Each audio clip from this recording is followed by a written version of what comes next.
সংবাদ মাধ্যমে মোক এটা নাম দিছিল, অগ্নিকন্যা। 2 বছৰ মৌন হৈ আছো, 2.5 বছৰ মৌন হৈ আছো। মই ভাবো যে ৰাইজে যদি মোক অগ্নিকন্যা বুলি কৈছে, মই অনাগত দিনত অগ্নিকন্যা হৈ উভতি যাব বিচাৰো। মই অসমৰ ৰাজনীতিত অগ্নিকন্যা হৈ জীয়াই থাকিব বিচাৰো। কৈছোৱেই, আদৰ্শৰ পৰা বিচলিত নহওঁ। মই ৰাষ্ট্ৰৰ চকুত চকুত হৈ সমস্যাবোৰৰ কথা ক'ব বিচাৰো। যদি সকলোৱে ৰাষ্ট্ৰৰ হাতৰ পুতলা হৈয়ে নাচে, জাতিৰ কথাবোৰ কোনে ক'ব? অধিকাৰৰ কথাবোৰ কোনে ক'ব?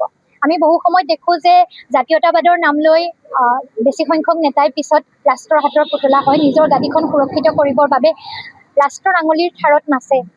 যদি সকলো সেই বাটেৰেই যায়, তেন্তে আমাৰ ভূমিৰ কথাবোৰ, ভূমিৰ অধিকাৰ, সম্পদৰ অধিকাৰ, আমাৰ জনজাতিকৰণৰ কথাবোৰ, আমাৰ অন্যান্য সমস্যাৰ কথাবোৰ ৰাষ্ট্ৰৰ চকুত চকুত হৈ কৈ আজৰি আনিব পৰা মানুহতো ৰাজনীতিত লাগিব।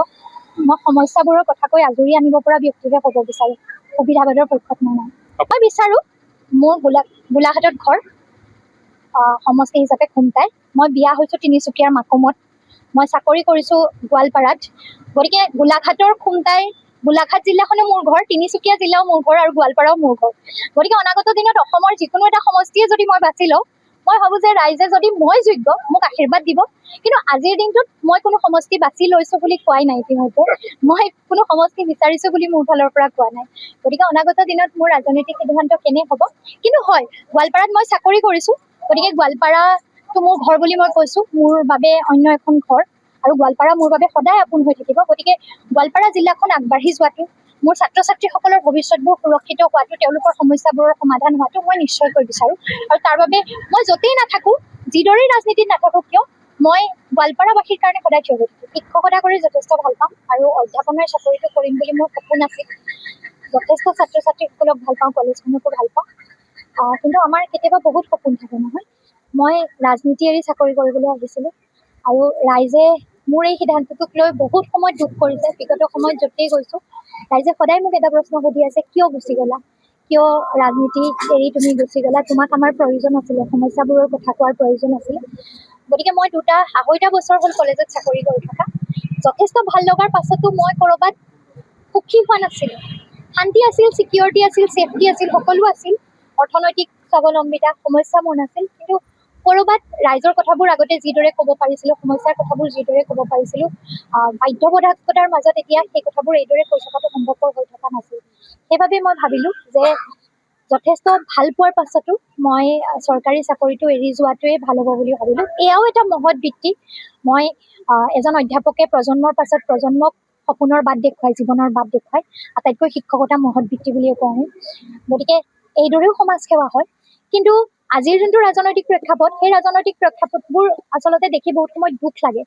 যিদৰে আমি যিবোৰ কথা পাতিব লাগে সেই কথাবোৰ নেপাতোঁ, কিন্তু ঘৃণাৰ কথা পাতোঁ। সমাজত সমস্যাবোৰৰ সমাধানৰ কথা নাপাতোঁ, কিন্তু ইজনে সিজনক গালি দিয়া, ঘৃণাৰ কথাবোৰ, আচলতে ব্যক্তিগত আক্ৰমণৰ কথাবোৰহে ৰাজনৈতিক প্ৰেক্ষাপটত দেখোঁ। প্ৰকৃত সমস্যাৰ কথাবোৰ, প্ৰকৃত সমাধানৰ কথাবোৰ আলোচনা নহয়। মই ভাবোঁ যে ৰাজনীতিটো এইদৰে চলি থাকিলে কেতিয়াও সলনি নহয়, কোনোবাই সলনি কৰিব লাগিব। আজিৰ প্ৰজন্মই অন্ততঃ এনে ৰাজনৈতিক প্ৰেক্ষাপটক প্ৰত্যাহ্বান জনাব লাগিব। গতিকে সেইবাবে মই এই সিদ্ধান্ত লৈছোঁ যে অনাগত দিনৰ ৰাজনীতিটো, অন্ততঃ আজিৰ জেন আলফাৰ যুগত ৰাজনীতিটো কেনে হোৱা উচিত। আমি অকল ইজনে সিজনক গালি পাৰিম, ঘৃণাৰ কথা ক'ম, ধৰ্মীয় মেৰুকৰণৰ কথা ক'ম, ভোট বেংকৰ ৰাজনীতি কৰিম, আচলতে এইবোৰতেই সীমাবদ্ধ থাকিম, নে আমি শিক্ষা ব্যৱস্থাৰ কথা ক'ম, নে আমি চিকিৎসা সেৱাৰ কথা ক'ম, নে আমি ইণ্ডাষ্ট্ৰিয়েলাইজেশ্যনৰ কথা ক'ম, নে আমি আমাৰ ল'ৰা ছোৱালীবোৰ পঢ়ি শুনি কিদৰে স্বাৱলম্বী হ'ব পাৰিব, তেওঁলোকৰ সমস্যাবোৰ কি কি, সেইবোৰ সমাধান কিদৰে হ'ব, এই কথাবোৰ পাতিম। আমি বহু সময়ত দেখোঁ যে লোকসভাত যেতিয়া আমি অধিৱেশনবোৰ হৈ থাকে, আমি দেখোঁ যে অসমৰ হৈ কোনো একো নকয়েই। খুব 2-এজন মুষ্টিমেয় মানুহৰ বাহিৰে কথাবোৰ কোৱা মানুহ নোলায়। আৰু নাৰীৰ ক্ষেত্ৰত যদি চাওঁ, নাৰীৰ অংশগ্ৰহণ বিৰাটেই দুখজনক। আচলতে লোকসভাততো অসমৰ কোনো নাৰীক উঠি আজিলৈকে থিয়কৈ ডাঙৰকৈ কথা কোৱা দেখা নাই। বিধানসভাতো নাৰীয়ে যিদৰে সবল ভূমিকা ল'ব বুলি আশা কৰোঁ, সেইদৰে লোৱা নাই। গতিকে মই ভাবিলোঁ যে মোক যিদৰে ৰাইজে বিচাৰিছিল, মোৰ পৰা যিখিনি আশা কৰিছিল, সেই আশা আৰু সেই আচলতে সন্মান আৰু ভালপোৱাখিনিক মই মৰ্যাদা দিবলৈ মই ইয়াৰ পৰা ওলাই সেই আগৰ লাইফটোলৈ ঘূৰি যাব লাগিব। মই কি দলত যাম, কিদৰে ৰাজনৈতিক কাম কাজ কৰিম, সেয়া অনাগত 2টা দিনত মই ৰাইজক নিশ্চয়কৈ অৱগত কৰিম। আজিৰ দিনটোত মই এটাই কথা ৰাইজক ক'ব বিচাৰোঁ, সাধাৰণতে বেছি সংখ্যক ৰাইজে ভাবিব যে কলেজৰ চাকৰি এৰি আহিছে যেতিয়া সুবিধাবাদৰ পক্ষতে থাকিব। সাধাৰণতে ইমান ছেফ ছিকিউৰ জব যদি নিৰ্বাচনৰ আগতে মানুহে এৰে, মানুহৰ ধাৰণা থাকে যে শাসক পক্ষত যাব, যিটো পাৰ্টীৰ সম্ভাৱনা আটাইতকৈ বেছি তাতে যাব। কিন্তু মই ৰাইজক এটা কথা প্ৰতিশ্ৰুতি দিব বিচাৰোঁ, ৰাইজে মোক যিদৰে পাইছিল ৰাইজে মোক সেইদৰেই পাব।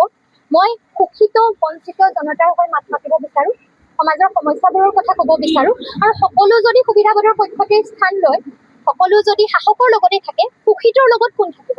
মই শোষিতৰ লগত থাকিব বিচাৰোঁ। মই নিশ্চয়কৈ ৰাইজক অহা এটা বা দুটা দিনত মোৰ ৰাজনৈতিক সিদ্ধান্ত কি হ'ব, আজিৰ দিনটোততো বহুতে বহুত কথা কৈছে, মোক আজি টিকেটো দি দিছে নিৰ্বাচনৰ, তিনিটা সমষ্টিত মই নিৰ্বাচন খেলিম বুলিও বহুতে কৈ আছে মোক ফোনত। গতিকে অনাগত দিনত মই আজি কলেজৰ গেটৰ সন্মুখত ৰৈ আছো। গতিকে মোৰ ৰাজনৈতিক স্থিতিটো কি হ'ব আৰু ২৬ৰ নিৰ্বাচনত মোৰ কি ভূমিকা থাকিব, এই সম্পৰ্কে মই অনাগত কেইটামান দিনত মই সেইটোও কৈছো যে ২৬ৰ নিৰ্বাচনত মোৰ ভূমিকাটো কিদৰে হ'ব, মই ক'ত থিয় হৈ থাকিম, ৰাইজৰ পৰা মোক কিদৰে আচলতে সহায় লাগিব, এই বিষয়ে মই অনাগত দিনত নিশ্চয় ক'ম। আজি মই আচলতে সেইখিনি কথা পাতিব বিচৰা নাই। মই আজি ৰাইজক জনাব বিচাৰিছো যে মই ৰাজনীতিলৈ উভতি যাব বিচাৰিছো। ৰাইজে মোক মাত্ৰ ২৮টা বছৰত যিমান মৰম, ভালপোৱা আৰু বিশ্বাস দিছিল, মই ৰাইজক এইটোৱে ক'ব বিচাৰো যে সেই একেটাই স্থানত যদি মই থাকো, সেই একেবোৰ কথাই যদি মই কওঁ, মোৰ এই ৰাজনৈতিক যাত্ৰা আন ১০জনতকৈ নিশ্চয়কৈ পৃথক হ'ব।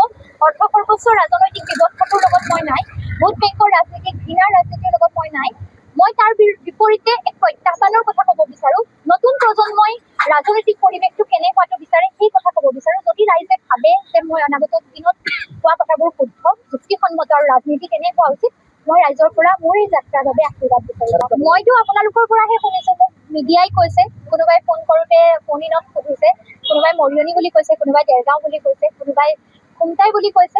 মোৰ নিজা সমষ্টিক খুমটাই, কিন্তু মই ২৬ৰ নিৰ্বাচনত মোৰ সিদ্ধান্তটো কি হ'ব এই সম্পৰ্কে মই এতিয়াও একো সিদ্ধান্ত লোৱা নাই ভালদৰে, আৰু অনাগত দিনত মই নিশ্চয়কৈ অৱগত কৰিম। ৰাজনৈতিক সকলো দলৰে লগতো এটা যোগাযোগ থাকে, যোগাযোগ কৰে, যথেষ্ট ব্যক্তি থাকে যাৰ লগত সম্পৰ্ক থাকে। গতিকে ফোনত হওক, কেতিয়াবা লগ পাওঁতে হওক, যোগাযোগ আগৰ পৰাই থাকে। কিন্তু সেইখিনিৰ ঊৰ্ধত মই মোৰ আদৰ্শত অটল থাকিম। বাজি আছে নিশ্চয়কৈ বেলেগ বেলেগ ৰাজনৈতিক দলৰ বহু কেইজন ব্যক্তিৰ ফোন আহিছে বিশেষ। মই নাম নলওঁ, কিন্তু মই মোৰ কৰিবলগীয়াখিনি কৰি যাম, ৰাইজে আশীৰ্বাদ দিলে মই কৰিম।